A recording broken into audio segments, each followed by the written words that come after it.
that graphic was going around with about Jokic with his like on and off, where it was 81-81 when he was playing, and then when he wasn't, it was, three. They were outscored 29-3. It was more competitive in the first half. It was usual Jokic trying to set up his teammates, working really hard. His 3-point shot kind of became a discussion point after that game, but ultimately it was just Serbia couldn't really muster up the firepower from the perimeter to compete with the United States, especially after Kevin Durant was shooting 100% from the field. KD somehow heard my slander, even though our episode wasn't even out yet. So It is kind of funny, like how one game is going to now change the perception of KD. sometimes in certain environments, he's not as good, but he's known as he's the Slim Reaper, right? Yeah. He's a mid-range efficiency master. He's very efficient from three. He just doesn't take them in volume, but he took a lot and made a lot in this game, Mm-hmm. for the time. I think it was 5 of 5 from three in like 17 minutes versus Team Serbia. He was coming off the bench. I wasn't too worried about Serbia after that.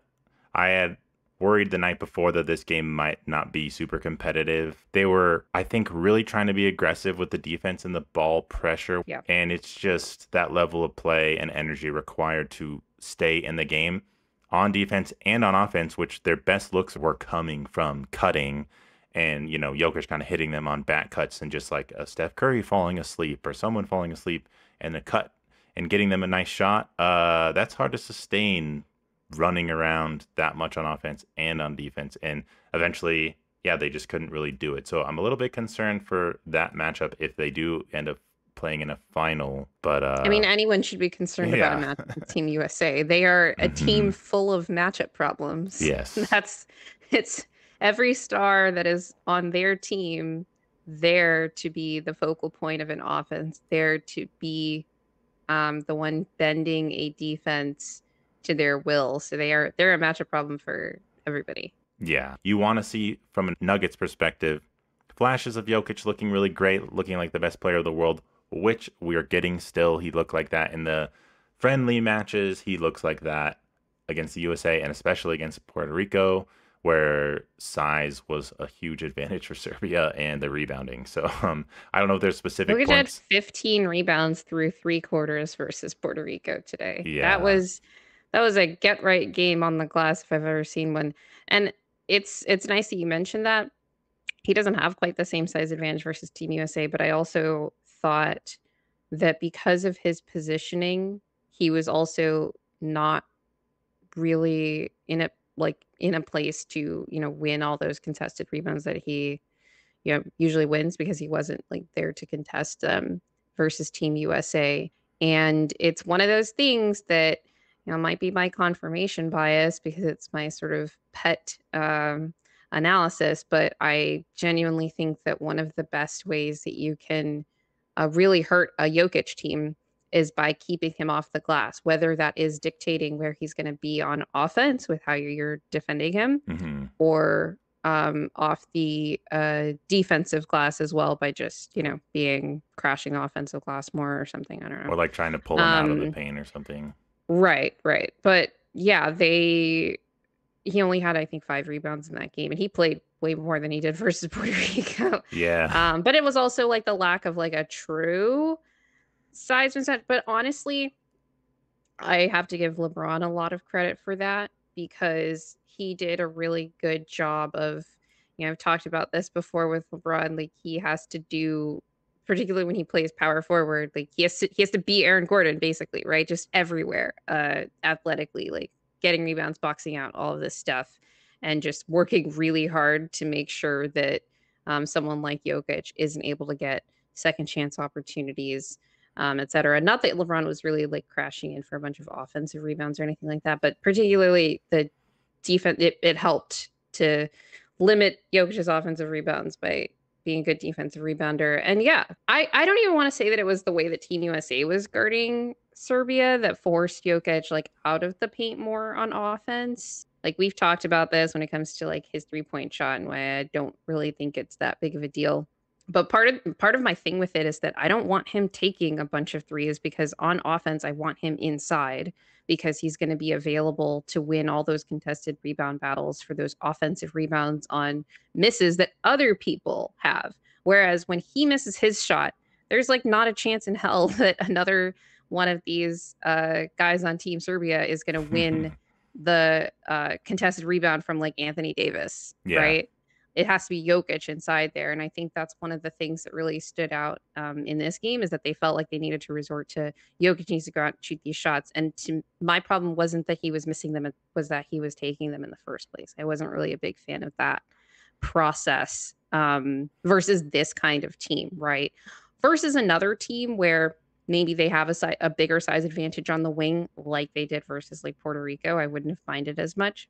His 3-point shot is becoming a talking point, and it's a matter of should he even take them? Should he try to be more selective about his 3-point attempts? Is it something where he can just get the 3-point shot back and it'll just be there when he needs it? We're going to talk about Kevin Durant and the little debate he had about FIBA rules later. But I thought it was kind of interesting in that context where basically that debate centered around random basketball versus like set play. And I was thinking about your point where you're talking about the importance of his shot. And it's not like we draw up these specific set plays to get Jokic a 3-pointer and that's like pivotal to the offense, right?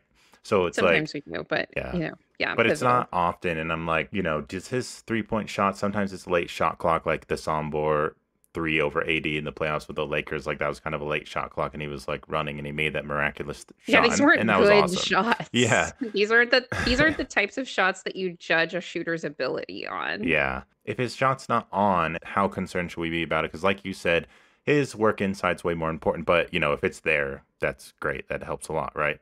How much do we have to rely on it? How many attempts does he really need to keep defenses honest and not clogging up the paint?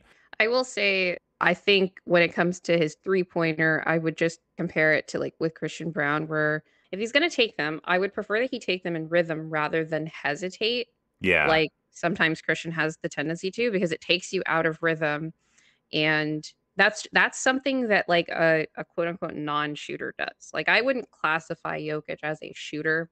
I wouldn't call him a non-shooter, but I wouldn't classify him as a shooter because shooters don't hesitate. They have the same footwork and the same release every time. But that's not what he does. That's not his role in the offense. It's never been like a big part of his offensive game. And so he is going to hesitate because he's like, oh, should we just run a DHO here or whatever it is? The nice thing about Jokic, though, is that when it does come to those late shot clock situations, he is like, oh, we just got to get a shot up, and Yeah.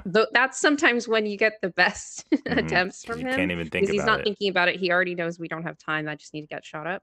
And so I think that's an issue.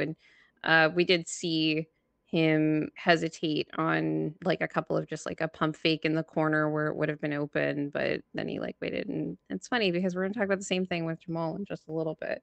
Before we move on to Jamal and Team Canada, I just wanted to point out a little bit with Bogi or Bogdan Bogdanovic. He didn't really look great versus Team USA. Didn't look super comfortable. He's been kind Hmm. of passive, missing some wide open shots, but I'm more concerned with like the process of it. Hmm. And the only reason I bring him up because we did see some guys like Micic have like a really rough game versus Team USA and then have a nice bounce back versus Puerto Rico is that Bogey he didn't really stand out versus Puerto Rico. And the times when I noticed him outside of a couple of catch and shoot threes, it was just like, you don't look really comfortable driving into the basket. I would like to Hmm. see the finishing just be a little bit better because there were just some like wild shots thrown up like at the rim that I'm like, that could have been finished. And that kind of thing. And I wonder if it has anything to do with the one exhibition game that he did miss, where it was like, yeah, minor injury, but mostly I'm sitting him out because it's a precaution. So I just hope he's okay. Maybe he's just ramping up. We're going to talk about ramping up a little bit more in here with other players, but that's just like something to monitor because he is a real X factor for Team Serbia, not just because of the outside shooting, but that helps a lot too.